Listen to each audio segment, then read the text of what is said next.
Welcome back to the Boot Tragedies. All right, y'all. Today we're looking at Marshon Lattimore. Is he worth the big bucks? One of the biggest questions of the all season. Obviously, he's going to be back this year, playing that fifth year. Is he worth the big contract extension that he think he is? That a lot of people think he is. A lot of people think he isn't. Should he be a top 3 corner? Paid like a top 3 corner, top 5 corner, top 10 corner? I'll kind of go over some of his film and give y'all my opinion on that at the end. So stick around for that, so you can see how much I think he's worth. Even though I would never come to man's pocket, I hope he gets every penny he deserves. But we'll start off with some bad plays, and things like that. Things I see. Let y'all know some things I see, and then we'll get to the good things. All right, right here we get Deshaun Hopkins, bottom of the screen. All right, already we see receiver coming in motion. This guy following him. It's going to be a man scheme here. So, we got one-on-one already. Deshaun Watson obviously is going to know that as well.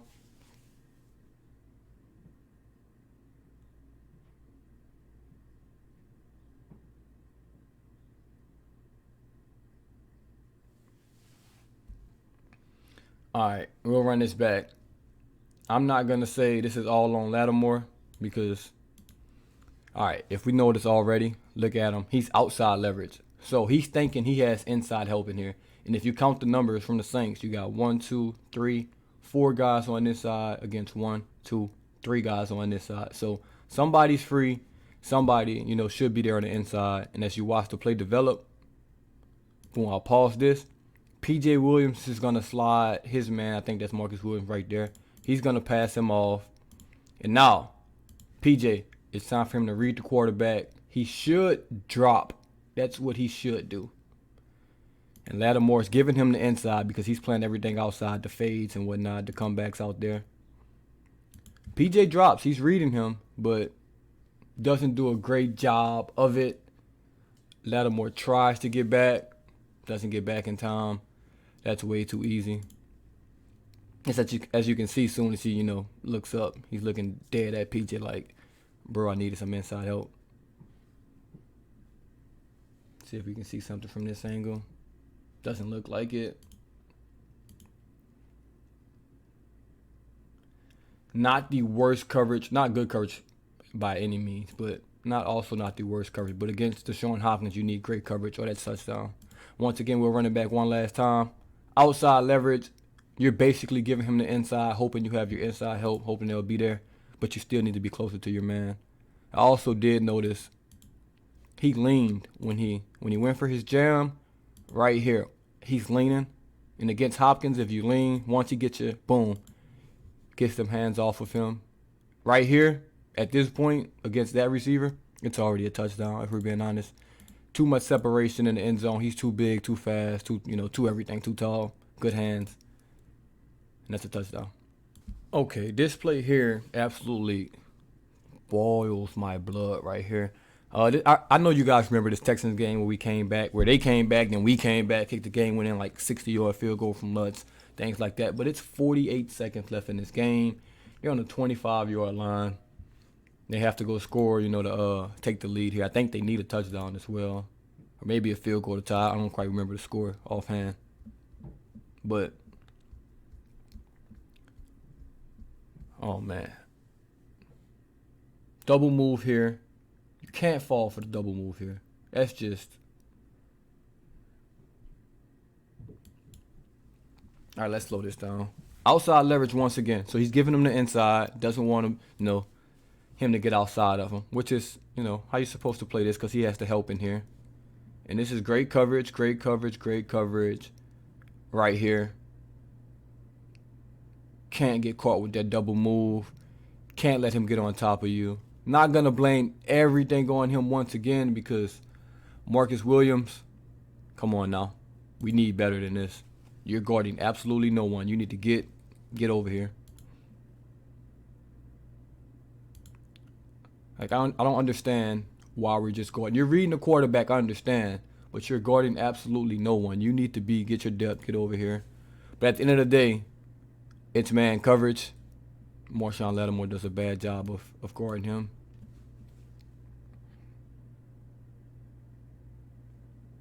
You just can't have that in this game situation and things like that. You can't have that. Actually, I probably can see the score here. Let me go back. Yeah, 27-21. They need a touchdown. 50 seconds left, and you just can't have this play. It's just a couple years ago. Obviously, he's gotten better from that and things like that. But you just can't have that play in that situation, especially if you want to be, a top paid corner in this league. Okay, I'm definitely not here to kill Marshon Lattimore, but like I said, we're gonna look at some of his, non-great plays first. Top of the screen here on Calvin Ridley, who gave him all sorts of problems in this game. This is true one-on-one football here. True one-on-one football. No safety over the top. Nothing going there. Let's actually watch it. It's actually probably, one of the better coverages he had against Ridley in this game. I wish this thing up top moves, but see great coverage here. He's in great coverage. His only problem is he just never located the football, and honestly, you can't really tell because they're so far away. Wonder if this angle would help. Boom. He finally locates the ball here, which is kind of late. At the corner, you're taught when the receiver looks back, you want to look back. See, in Ridley, he's already, got his head turned. Ball's a little further away, so he knows he has to adjust already. Lattimore finally stops and turns, but it's way too late. And honestly, this is being harsh because that's great coverage. Just a good ball, good catch. Only, complaints I have is wish he'd have got his head around a little quicker, located this ball. Really does. Makes a great catch, on the sideline. Not going to say nothing you can do about it because if you want to be a $100 million corner, some of these plays need to be made, especially against, Calvin Ridley. With Julio Jones on the other side, you have to be able to take, Calvin Ridley out the game if you're a number one corner. Of course, we're going to get to, some good things on Lattimore. Okay, this is tough here. This is real tough. That's a great finish from him. But I want y'all to watch this. It's a lot going on with the Saints. So they're kind of running not a zone, but it's more of a matchup zone, which is basically man. So it's a good route concept by Atlanta as well. I want you to just watch this in slow motion. We try to pick up everything. All right, Lattimore has to read, everything that's going on. His three receiver concept out here. Looks like, I want to say that's Gardner Johnson. It's going to go with Ridley. DeMario's going to take this tight end. So Lattimore, from the looks of it right now, Lattimore's going to have to get the tight end. However, CJ passes him off. So you can see Lattimore staring the tight end down at this moment. Boom. He notices CJ's going to pass that guy off and kind of not guard anyone, I would say. CJ's going to break late. Lattimore realizes it. That's why he got beat on this play. Boom. Flips his hips quick. DeMario and Gardner Johnson try to get to this middle guy. He's open, honestly. He's definitely open here. Matt Ryan throws the ball. Look at that separation right here. This is what you want as an NFL team. Like, this is... Come on now. You can't ask for any better. However, Lattimore finishes through the play, breaks up that pass, which is, absolutely perfection on his play, on his part, Yeah, this is a good angle here. As you can see, him finish through the play. Turn that back.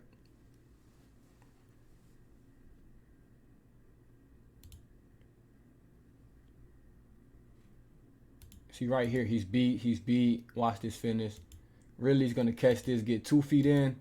That slight push from Lattimore, he only gets 1 in because that push, he's not able to get that second foot down. That knee lands out of bounds before that foot can come down.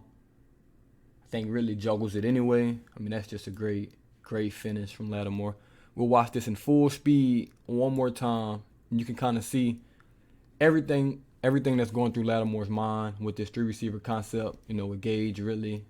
I don't know who that tight end is right there. I don't know what year this is. I don't know if that's Hopper or Hurst or whoever the hell is playing tight end for these Wilm. I think that's Hurst. Yeah, because this is 2020. Man, that's That's just great football. I can watch this all day. I can watch this all day. Last time. Boom, boom, boom. Great finish. That's a top 3 corner in the league. You know, and if he gives up that touchdown, everybody's gonna kill him, or he can't guard really. You know, all the things people will say. But that's a tough job he had to do right there, and he did it. He did it very well. He did it very well. Okay, we won't talk too much over these next couple plays, but we'll watch. This is just excellent coverage. One thing I'll show y'all once again, which Lattimore, I've noticed a lot after watching this film. He loves to play outside leverage on these receivers. If you play outside leverage and force guys inside, you know they're gonna have to run a lot of inside concepts on you, and he's got the speed to make up for that. So, boom, inside route. He already was playing outside leverage. Knows he's going across the field. Easy pass breakup for him right there. See if he can get a good angle from the back view. Probably not. Probably just catch him chasing, but that's fine. Boom, on his horse. Perfect. Technique is flawless right here. I just want to point that out. Can't really see in slow motion. Oh, yes, you can. This is perfect stop. You want that right hand behind the receiver, come across with the left hand. What you never want to do is take that right hand and come across at the ball. Because you take that right hand and come across at the ball, if he catches that, you have no hand on him. However, say his left hand misses the ball and he catches this, your right hand still, in contact with the receiver. You can make that tackle. That's perfect technique from Lattimore right there. Perfect play. All right, we got 5 wide concept from Minnesota. This is a very, very tough play because usually when you have 2 receivers like this, you're going to get some kind of action, some kind of rub action, right here. So let's just take a look at this play. This is absolutely perfect. We're going to give Gardner Johnson some credit here as well. Let's watch this in slow-mo. Lattimore knows a rub concept is coming. If it's not a fade, a rub concept is coming. Boom. Jefferson's going to, sell the fade. Lattimore doesn't bite, sticks it in. Lattimore's in great coverage here. Now right here, he needs to get tight. Has to get tight so he doesn't run into Gardner Johnson right here. Gardner Johnson does great by going over because if he comes under, he's going to get a pass interference. He's going to run into Lattimore. He's going to do something, that causes a touchdown on this play for the Vikings. Boom. Look how tight Lattimore is. I cannot stress how perfect this is. You have to get tight right here or you're going to run into your guy. Gets very, very tight on Jefferson here. You can hold, because obviously you're within 1 yard of the line of scrimmage still. Within 5 yards, he's at 1 yard. So you can hold, jam, get a little physical with him until the ball's thrown. That's a great job by Gardner Johnson to go over top. Even if this ball is thrown here, he's going to be able to make that play as well. Get tight, ball's thrown, let him go a little bit, play through the body, breaks the ball up. That's a hell of a play from Lattimore. Hell of a play.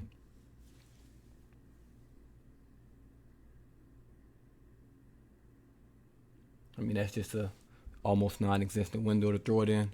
That's perfect. That's top tier football right there. All right, if you have a Marshon Lattimore tape, you have to put his son on here as well. Marshon Lattimore is the playoffs, obviously big game. We don't have to talk about the result, but Saints are running a too high safety look. I think Malcolm Jenkins is going to drop down. So that's basically going to leave Lattimore one-on-one. Like a little skinny post against Evans. This is perfectly played. I love at the end. This is what I love. Just talk to him a little bit. Not enough to get a flag, but, just let him know you're there. Off of play action, deep ball. This is outstanding coverage. He located the ball, ran with him. You can't ask for anything more than that from a corner. Talk to him, rock the baby a little bit. All the above, man. That was great coverage right there. All right, this is a list of cornerbacks in the league, what they get paid or whatnot. Right now, you got the ages, total value, average per year, total guarantee, winning free agents, all of that good stuff. So, just looking at this list, obviously the top guy, Jalen Ramsey, $100 million deal. $43 million guaranteed. But Marlon Humphrey is, he has the best deal on here, 97.5 with $75 million guaranteed, $40 million fully guaranteed for injury and things like that. But I mean, looking at these corners, Lattimore's like 16th on the list, still on his rookie deal right now. It's time for him to re-up. And it's about 10 corners on this list that he's clearly better than. I think he falls under Ramsey, under Humphrey, under White. Maybe Bradbury range, but he'll definitely get more money than Bradbury because when Bradbury signed his deal, he wasn't as good as Lattimore. I think he kind of elevated when he left the Panthers and went to the Giants. If I had to guess, I would say a Tre'Davious White type deal for Lattimore. He maybe get more just because the market's kind of already been set. But I think the best thing for the Saints, the best thing for Lattimore, best thing for the organization is in general. Tre'Davious White, $70 million, around $50 million guaranteed. Like I said, I don't want to count his pockets, don't want to say what he should make or things like that. But somewhere in that ballpark, I'll be happy with. Hopefully both sides can come to agreement because we can't lose Lattimore. Let's be honest. We haven't had a number one corner in ages. We finally have a number one corner, perennial top 10 guy. Sometimes top 5 guys, until he plays bad wide receivers and somehow he forgets to cover sometimes. But other than that, man, he's been an excellent corner. That off the field issue this summer doesn't really bother me. Wasn't anything too crazy. I'm sure that won't hold up contract negotiations. But like I said, man, these corners on this list, I'll take him over basically all but maybe 4 or 5 of them. So I think he'll get good money. Hopefully it's a team-friendly deal. Hopefully, not hopefully. I know the cap's going to jump up, so we'll be able to sign him, Ramczyk. I'll probably do a video on Marcus Williams, look at the safety market and things like that because I think he's going to be a tricky one. He's going to be a real tricky one because sometimes he's all pro and then, sometimes Marcus Williams has a lot of blunders. But that was, Marshon Lattimore, man. Hopefully he has a great year. Hopefully they get the deal done before the year starts. Don't want him, playing with it on his conscience and things like that. Think he's going to have a good year. Been watching some of the videos throughout training camps. Looks like he's kind of grown up a little bit. He's 25. I mean, he's getting there. He's getting to the, I'm not a kid anymore. This is not just fun anymore. This is a full-time job. Looks like he's coming to himself. And he hasn't hit his prime yet, man. The next couple years are going to get his prime. So we have to lock him up to his prime, the 25 to 30 range. I mean, that's the promise. If you look at every last corner on this list, the oldest guy is Joe Hayden, who's 32. But that's just basically a one-year deal. Then the second oldest guy is Darius Slay, who's 30. All of these guys are in their prime, man. So you have to lock up this corner while he's in his prime. He's our number one guy. He's been our number one guy since he stepped foot, in the building, honestly. So that'll wrap up Marshon Lattimore, man. Great corner for us. Hopefully he has the best year possible this year. Help the Saints as much as possible because we're going to definitely be defensive heavy. And, man, like, comment, subscribe on here. Let me know what y'all think. How much y'all think, he should get paid. Where do y'all rank him as a corner and things like that? How many corners you think are better on this list for sure? Just let me know whatever you think, man. I appreciate y'all for tuning in. This is the Boo Tragedies, and I'm out.